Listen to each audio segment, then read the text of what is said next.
Welcome to Tanakh Talk. I'm your host, William Hall, broadcasting live from Kingsland, Texas, USA, with another episode of Controversial Issues. It's Rabbi Chaim Coffman from the Holy Land of Israel. Today's topic, astral projection, astral yabba-dabba-doo projection, out-of-body experiences is more of a common term I think most people have heard of. And so we're going to discuss a lot of things, actually. One of which is going to be near-death experiences. Another one's going to be obviously the out-of-body experiences. We'll discuss people who have claimed to die and come back to life and have seen the white light. Sorry, I didn't realize my microphone was in front of my face. It's probably good for y'all, though. I've heard I've had a great, a good face for radio. Anyway, Rabbi, it's good to have you back. Always a pleasure to be here. Indeed. You can see me straight away. That's it. We're good. Awesome. So definitely an interesting topic for sure. I don't know that it's controversial, but your answer might be. Well, I just found out about it 5 minutes ago. I know. So have to speak on the fly here. There you go. There you go. I hope the sound is okay. I should probably put my headphones on to make sure everything sounds cool. Let me make sure real fast. All right. Check 1, 2. Rabbi, talk to me real fast. Check 1, check 2, checkmate. We're good. Oh, yeah, that's good. Okay, very cool. All right, I'm going to take these babies back off because they're a little uncomfortable. And that's where we're at, astral projection. And also, let me just do one more thing. It looks like we've got 8 watching on Facebook, and as long as YouTube hooked up right. I had a weird connection issue earlier, so I want to make sure it's actually live, and it looks like we are. Very good. Okay, super. All right, we'll move right on into it. And so I guess let's start off with the idea of out-of-body experiences. I put in the title, too, is it something holy? And I said that for a reason because someone asked me a long time ago, well, do you believe in fortune tellers? And I'm like, well, I believe most of them are kooks that don't really know anything. They're just trying to play with your mind to try to get you to give them the answers. But I think that there probably are some out there that may have some weird spiritual thing that may be real, but I don't think it's legal. It would be like me going out, stealing a badge from a police officer and walking in, and taking authority like a police officer would. Is it possible? Sure, but it's not legal in the sense of kosherness. That was my answer. I could be wrong altogether on several things, and that's why we're going to talk to you today. So, all right. So I guess it's astral projection, or better known as OBE. I didn't even know it had an abbreviation. I didn't either, actually.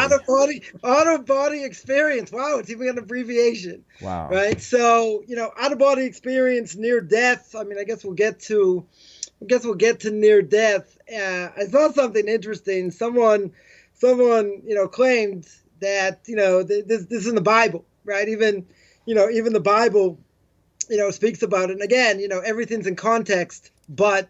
Right, so what do they claim? They say in the book of Ecclesiastes, chapter 12, verse 6, right? This is the proof. What does it say over there? It says, before the silver cord, right? They use this idea of a silver cord that is loosened, or a golden bowl to be broken, a picture to be shattered, at the fountain of the wheel will be broken at the sister, right? Now some want to say, well, the whole thing about some sort of psychic, silver cord. But if you look over there in Ecclesiastes, and someone wanted to bring that as the proof, what it's talking about is the it's a metaphor. It's basically comparing the body to a machine, silver cord to the spine, and it's the breakdown of the body, right? When it gets old. So they say, well, here I got a biblical proof, out the window, right? That is, I just want to get off at the beginning. Now, an out-of-body experience in Hasidic literature,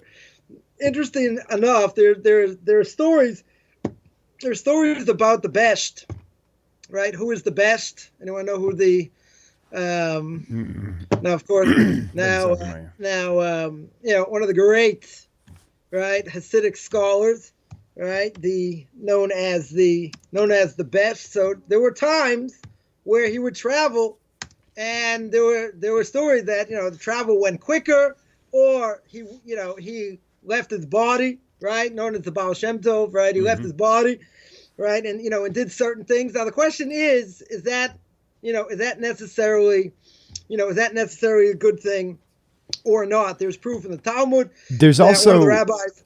There's also a place in the New Testament where someone had projected from one place to another.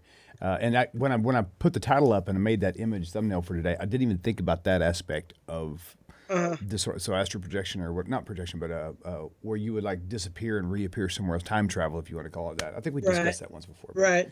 So yeah. Right. So there's so one of the rabbis, the Talmud says, went up to the heavenly court. Right. Obviously, either he was in a trance or asleep, and we'll speak about sleep in a second. Right. It's either in a trance or asleep, and he went up to the heavenly court, and he wanted to use an ineffable name of God. Right. Using the name, we spoke about this once before, but using the name of God in order to save the destruction of the temple. And the heavenly court said, no, can do, not going to happen, and went back to his body. So you see, like, there are certain times maybe, a person on that level, can certainly do that, but it definitely sounds to be forbidden, certainly for Jews, because it comes out of the category, spiritual practices of the nations, right? It's forbidden for a Jew to be involved in any of these practices, consulting with the dead, or, practicing certain things. There's one type of thing where they take a bone of a dead person, put it in a bag. You can put the bag over your head, and see the dead person in front of you. So that might be a little bit creepy, a little bit different, but yeah. I'm thinking creepy. So I mean, okay. It might be kind of spooky, but anyway, that was one of the things that the Torah forbids. So, that gets into the whole thing about bringing souls down or whatever, but it's not exactly, not exactly the same thing. So seemingly doing that, that it should be forbidden, right? To leave your body.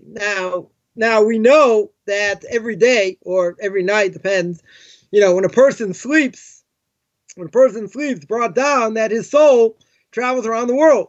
Right? He sees things, comes back to tell him in the form of a dream.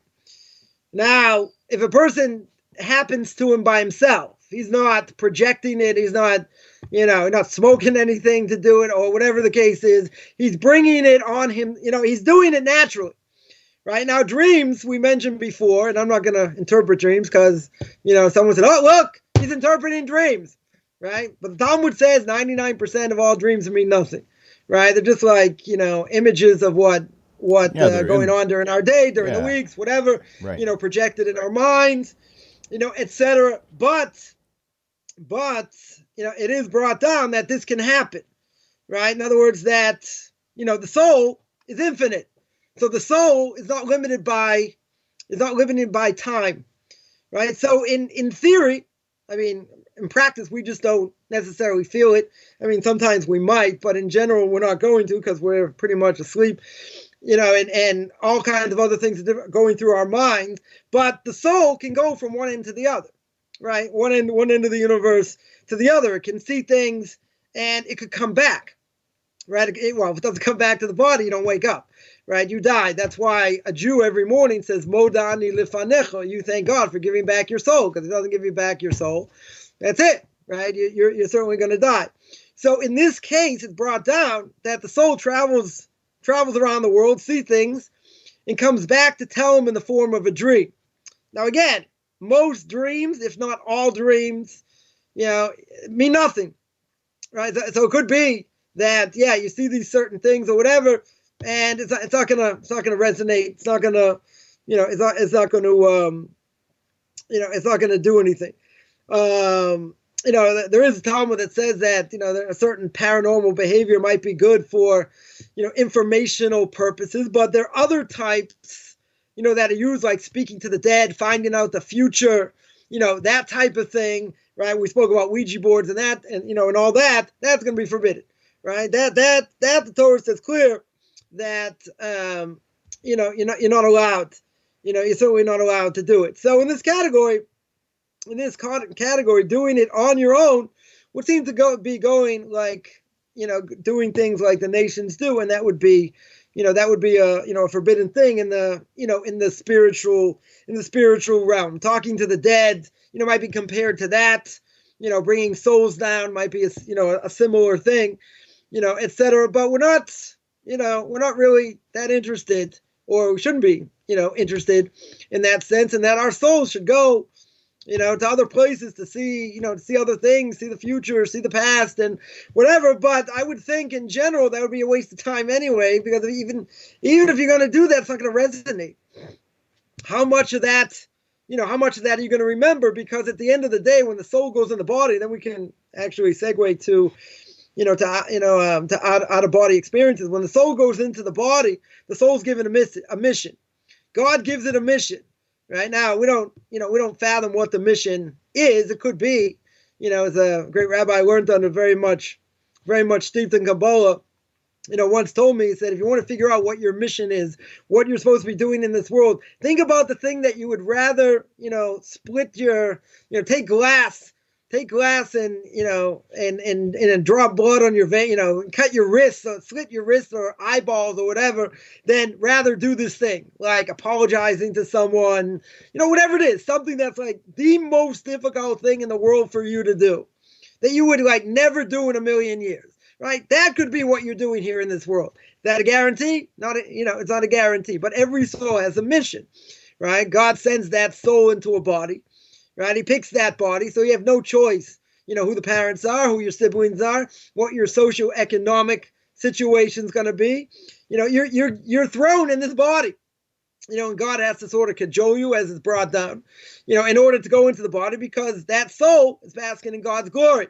Right, whatever that means, comes. He's sitting underneath the holy throne, getting all this great spiritual bliss. God says, "I want you to go in the physical body. You're going back to earth.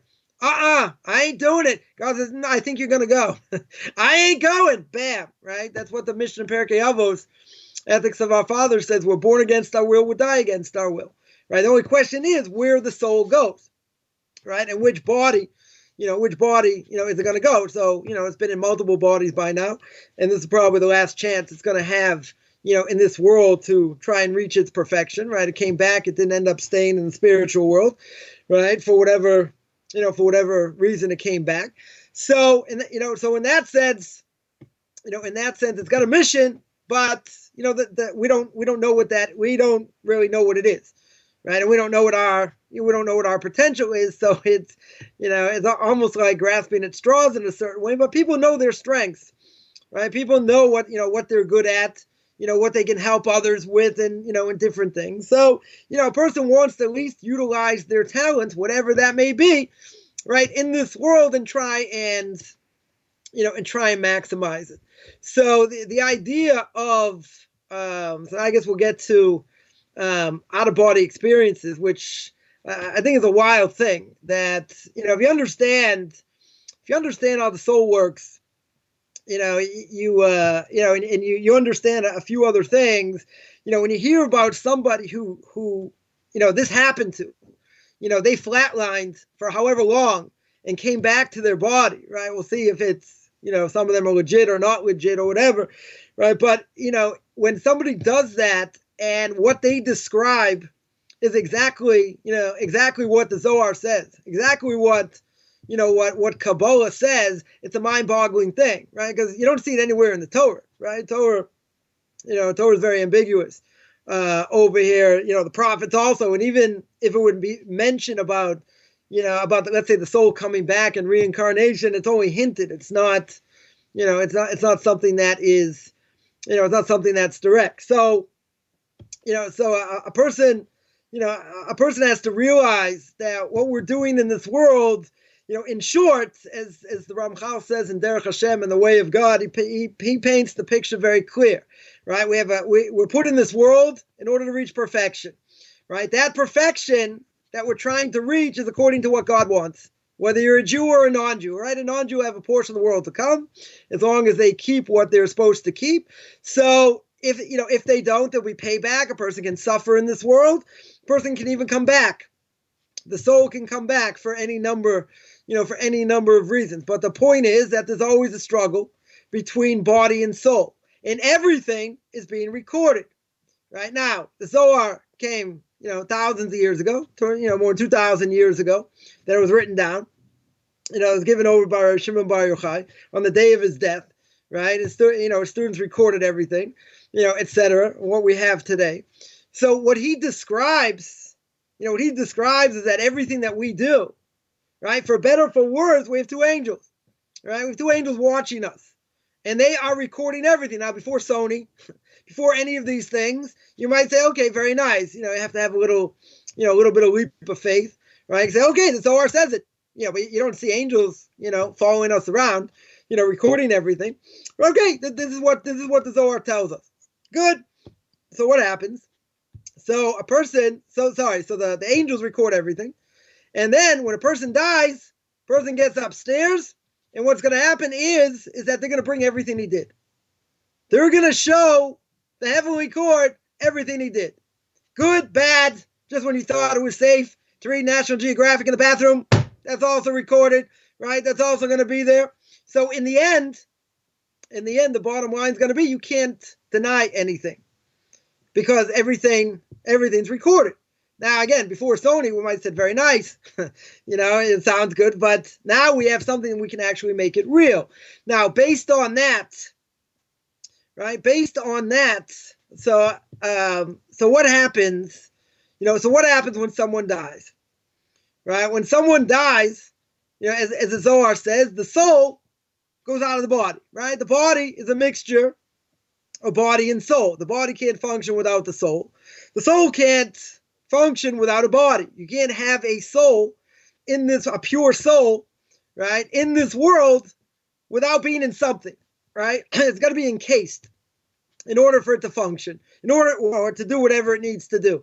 The soul could be in a human, the soul could be in a cat, soul could be in a tree, right? Whatever. That soul could be there until it gets its final judgment and can actually leave that. But when a person dies and the soul goes out of the body, so the soul is extremely confused, right? So then it's going to hover. The Zohar says it's going to hover wherever it is. Right, wherever it knows, the places that it knows, and then after the 7-day period, it's going to go up, it's going to get judged, and all that. Now, what does the Zohar say? The Zohar says that when a person dies, their life flashes before them. Now, what does that mean? Their life flashes before them. Every single thing they did in their life, verbatim. What you said, stupid Tanakh talk jokes. What you said is going to be repeated. You're going to see everything, right, in a flash. I mean, a person could have lived 70 years, 80 years, whatever it is. Imagine all those conversations. You hear it, bam, it goes like in a split second, right? Now, but once you're a soul, you come out of the body. What happens? You now understand things as clear as day. Why? Because the soul's not clouded by the body. Once the soul's encased by the body attaches. It's like got tentacles, seemingly, that it traps the soul. The soul comes from God's heavenly throne, right? It's important, just to explain a little bit, just so you understand what happens when someone flatlines, and we'll get into that in a second. So when the soul should really destroy the body. Because the soul comes from God's heavenly throne, unbelievably powerful, and it should shine like you can't imagine. But what's the problem? Comes into the body entraps it, and it's got like tentacles all over it, and it can't shine. What's the only way the soul in the body can shine? Not at the level that it will, when it's out of the body, but it's only through Torah mitzvahs. If somebody's ever seen a righteous person, they can see from their body. Right, they can see from their face. They have a certain aura, right? They have a certain thing that they give over by all the Torah that they learned, right? That's the soul part coming out. But they're human, right? But they're also human. If the soul would do what it should do, the body should disintegrate, and that's exactly what should have happened by the first man, by Adam, right? If he would have done what he was supposed to do, he would have gone up spiritually, and basically he would have been a pure soul in a body, right? But that's only going to happen. That's only going to happen by resurrection of the dead. So I don't want to digress. So let's get to what happens when someone flatlines. Now, across the board, if anyone's ever seen any of these people speak, whether it's a Jew or a non-Jew, they all come out and say the same thing, right? It's all very clear. The soul hovers over the body. It can hear everything. It can sense everything, but no one can hear it.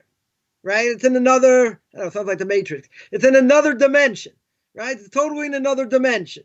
Now, how much time passes and what the soul feels is also a whole thing, because it can only be, let's say, for, a minute, 2 minutes, 3 minutes, whatever it is. Person can be, could flatline for a while and come back, right? Come back to the body. But essentially, everyone agrees. The soul hovers above the body, right? Now, the soul sees this great light, right? There's what we call Ein Sof, according to Kabbalah. It's like infinite light, and it's drawn close. It feels nurturing. Doesn't feel pain, right? It's a whole it's a whole different thing. But what does it feel? It can also it can sense what the real world is, not the physical world, because now the soul has no boundaries. When the soul has no boundaries, right? That means now it can see things clear.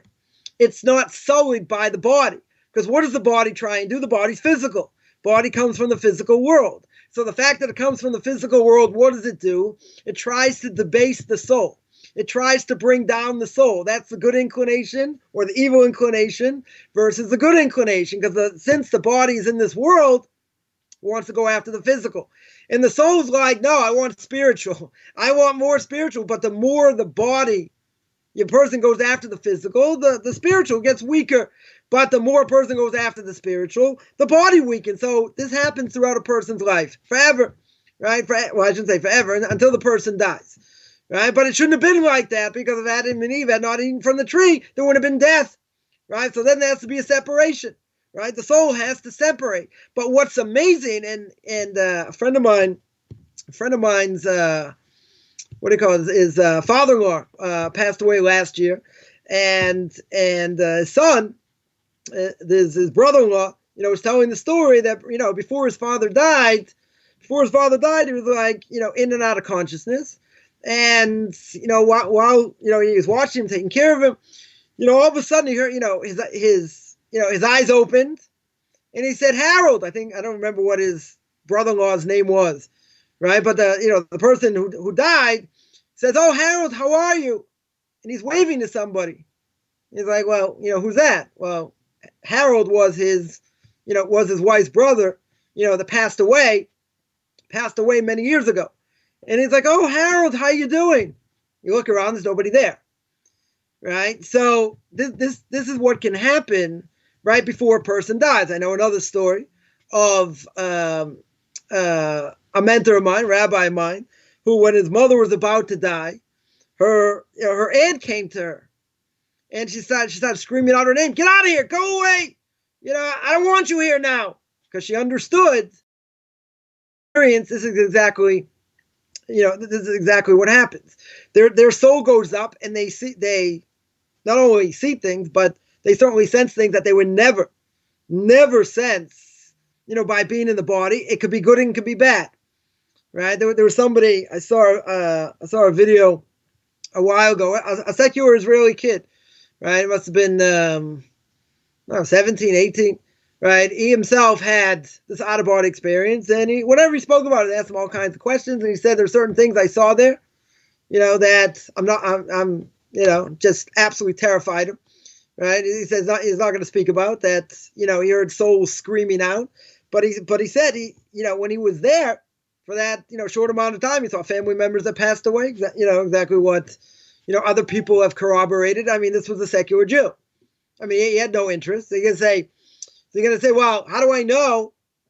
Maybe it's just a publicity thing, right? Maybe he's just doing it for publicity." Right. Well, this person didn't automatically overnight become an Orthodox Jew, right? He's on his way. That's one of the things somebody asked him. He says, "Well, how come you're not in yeshiva?